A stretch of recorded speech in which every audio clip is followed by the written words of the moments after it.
வணக்கங்க. உங்கள் TKM organic farming creation சேனலுக்கு அன்போடு வரவேற்கிறேன்.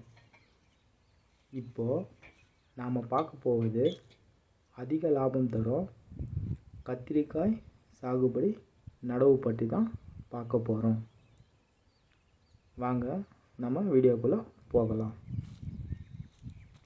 முதல்ல கத்திரிக்காய் செடி நடுவதற்கு ஏற்றவாறு மண்ணை தயார் செய்ய வேணுங்க.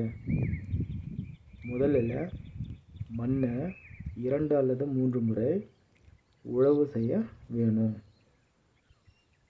உழவு செய்யும் பொழுது தொழு உரத்தையும் தழை உரத்தையும் சேர்த்து உழவு செய்ய வேணும்.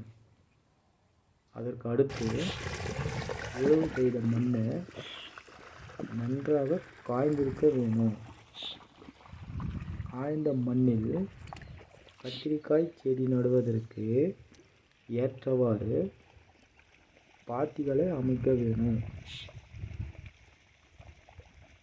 பாத்திகளை அமைப்பதில் மிக முக்கியமாக நாம் கடைபிடிக்க வேண்டியது அளவு.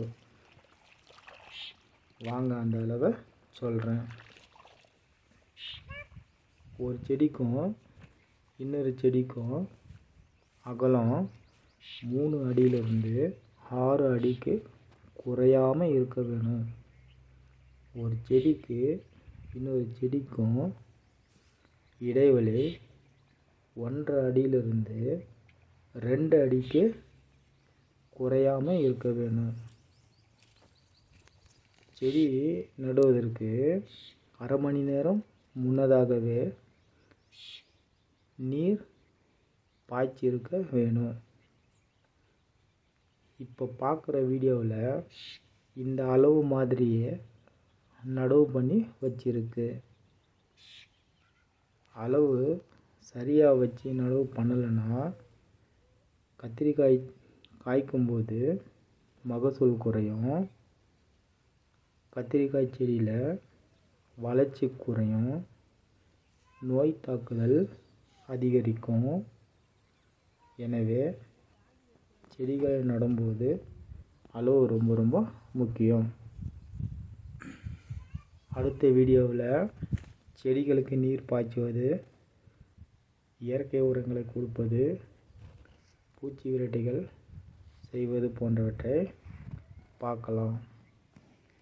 இப்போ இந்த வீடியோவில் செடிகளை நட்டு வச்சுருக்கோம். செடிகளுக்கு நீர் பாய்ச்சும்போது செடிகள் எந்த அளவுக்கு வளர்ச்சி அடைஞ்சிருக்கு அப்படின்றத அடுத்த வீடியோவில் நம்ம பார்க்கலாம். இயற்கை வளர்ப்போம், இயற்கையோடு இணைந்த ஆரோக்கியமான வாழ்க்கை வாழ்வோம். நன்றி, வணக்கம்.